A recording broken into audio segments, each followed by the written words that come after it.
आय से अधिक संपत्ति के मामले में ईडी ने दिल्ली के स्वास्थ्य मंत्री सत्येंद्र जैन को गिरफ्तार कर लिया है। उनके खिलाफ आरोप है कि उन्होंने कोलकाता की कंपनी के जरिए बेनामी संपत्ति जुटाई थी। जैन की गिरफ्तारी के बाद ट्वीट्स की बाढ़ सी आ गई है। सत्ता पक्ष या विपक्ष हर कोई सत्येंद्र जैन की गिरफ्तारी पर अपनी राय रख रहा है। सत्येंद्र जैन की गिरफ्तारी के बाद बीजेपी नेता कपिल मिश्रा ने वीडियो ट्वीट कर कहा, आज सत्येंद्र जैन पकड़ा गया है, कल केजरीवाल भी पकड़ा जाएगा। 5 साल मैंने सत्ता कुर्सी दाव पर लगाकर सत्येंद्र जैन के करप्शन को सार्वजनिक किया था। ईडी में शिकायत भी दर्ज कराई थी। केजरीवाल ने बार बार सब जानते हुए भी सत्येंद्र जैन को क्लीन चिट दी। आज सच सबके सामने है। कपिल मिश्रा के अलावा भाजपा नेता तजिंदर पाल सिंह बग्गा ने दिल्ली के सीएम अरविंद केजरीवाल के एक पुराने ट्वीट का स्क्रीनशॉट पोस्ट करते हुए कहा कि कौन कहता है कि अमित शाह जी विपक्ष की नहीं सुनते। आपको बता दें कि केजरीवाल ने इस ट्वीट में खुद गृह मंत्री को लिखा था कि नए केस शुरू करने से पहले सत्येंद्र जैन को जेल भेज लो। इन सब के अलावा दिल्ली के उप मुख्यमंत्री मनीष सिसोदिया ने जैन के पक्ष में ट्वीट करते हुए बीजेपी पर ही निशाना साधा। उन्होंने लिखा कि भाजपा हिमाचल में हार रही है, इसलिए गिरफ्तार किया।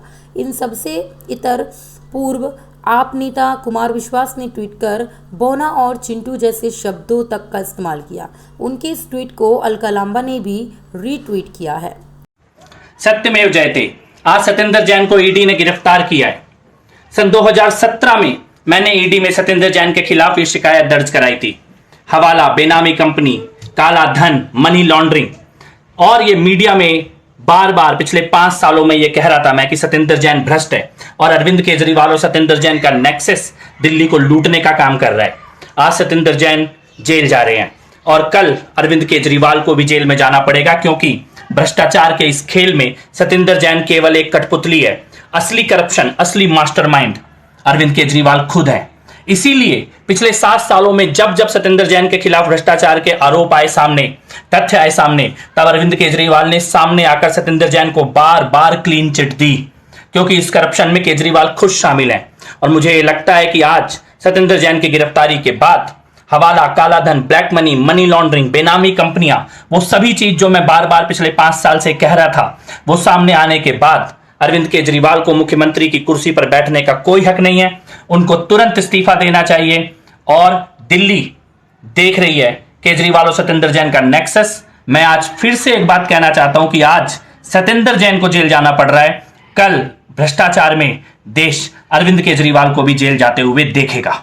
यूपी में कानून व्यवस्था को चुस्त और दुरुस्त रखने के उद्देश्य से शासन ने पुलिस के जवानों को प्रतिदिन अपने क्षेत्रों में गश्त करने का निर्देश दिया है। इस सिलसिले में सोमवार को यूपी के कानपुर देहात पुलिस अधीक्षक स्वप्निल ममगाई के नेतृत्व में पुखराया में पुलिस के जवानों ने फ्लैग मार्च निकाला। फ्लैग मार्च का मुख्य उद्देश्य जनता को सुरक्षा का भरोसा दिलाना था। पुलिस अधीक्षक स्वप्निल ममगाई ने पुलिस के जवानों के साथ फ्लैग मार्च किया। इस दौरान पुलिस अधीक्षक ने व्यापारियों और दुकानदारों से वार्ता करके उनकी समस्याओं को सुना। तो वहीं फ्लैग मार्च के दौरान क्षेत्राधिकारी भोगनीपुर तनु उपाध्याय सहित स्थानीय थाने और चौकी की फोर्स मौजूद रही। जी, अभी शाम को हमारे द्वारा क्षेत्राधिकारी भोगनीपुर और इंस्पेक्टर भोगनीपुर एवं थाने की फोर्स के द्वारा यहाँ पर पैदल गश्त की गई, लगभग आधा घंटा से ज़्यादा। तो इसका जो मंतव्य है वो यही है कि ये शासन की मंशा है, माननीय मुख्यमंत्री जी की मंशा है कि प्रतिदिन पुलिस अधिकारी निकलें सड़कों पे, एक पैदल गश्त के तौर पे सबसे संपर्क बनाए, जनसंपर्क बनाए, ओवरऑल ये एहसास कराएं कि भाई पुलिस सड़कों पे है, आपके बीच में है, सुरक्षा का एहसास होना चाहिए। वैसे भी संवेदनशील समय है, आगामी कई सारे कार्यक्रम होने वाले हैं और ऐसे में अन्य कारणों से भी संवेदनशीलता बढ़ी हुई है। पुखराया कस्बा हमारा बहुत महत्वपूर्ण, सबसे ज़्यादा विकसित कस्बा है, संवेदनशील भी है, इसलिए यहीं से हम लोगों ने शुरुआत की है और आगे निरंतर चेकिंग, गश्त, पैदल गश्त लगातार आप देखेंगे निरंतर बढ़ाई जाएगी। यूपी के प्रयागराज जिले के बहरिया विकासखंड के अंतर्गत ग्राम पंचायत चंदरपुर उर्फ बसमुआ गांव में चल रहे 7 दिवसीय श्रीमद् भागवत पुराण कथा ज्ञान यज्ञ के 5वें दिन कथा व्यास आचार्य देवव्रत जी महाराज ने भगवान श्री कृष्ण की बाल लीला, रासलीला, रुक्मणी विवाह एवं राक्षसों का उद्धार की सुंदर प्रसंग का श्रवण कराया।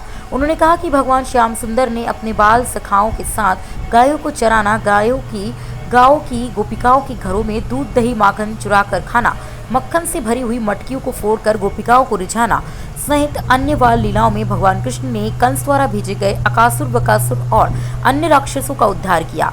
कथा व्यास ने कहा, भगवान ने गोकुल में बह रही यमुना नदी में घुसकर कालिया नाग का मर्दन किया, जिसके बाद कालिया नाग गोकुल छोड़कर भाग गया।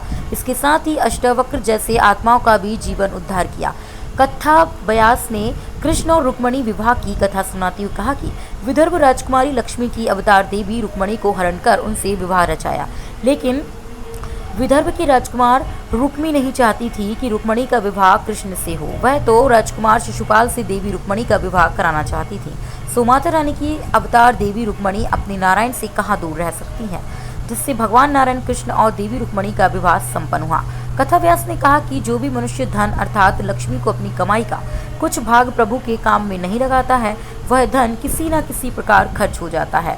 हर व्यक्ति का कर्तव्य होना चाहिए कि अपनी कमाई का 1/4 अंश प्रभु के नाम में, दान पुण्य में, परामर्श में अवश्य सदुपयोग में लगाना चाहिए, जिससे लक्ष्मी नारायण प्रसन्न होते रहें और भक्तों के ऊपर स्वयं ही अपनी कृपा बरसाती रहें। वहीं कहा कि कथा पंडाल में उपस्थित श्रोता भक्त नर नारियों ने भगवान की बाल लीला, रासलीला, रुक्मणी विवाह और राक्षसों के उद्धार की कथा सुनकर अति आनंदित होकर कथा के दौरान बीच बीच में राधे राधे और भगवान के जयकारे लगाते रहे। कथा विश्राम पर मुख्य यजमान अशोक कुमार तिवारी, गायत्री तिवारी, कथा व्यासपीठ, भगवान भागवत महापुराण यज्ञशाला एवं आविर्भावित देवी देवताओं की आरती उतारी गई। तत्पश्चात उपस्थित भक्तों में प्रसाद का वितरण कराया गया।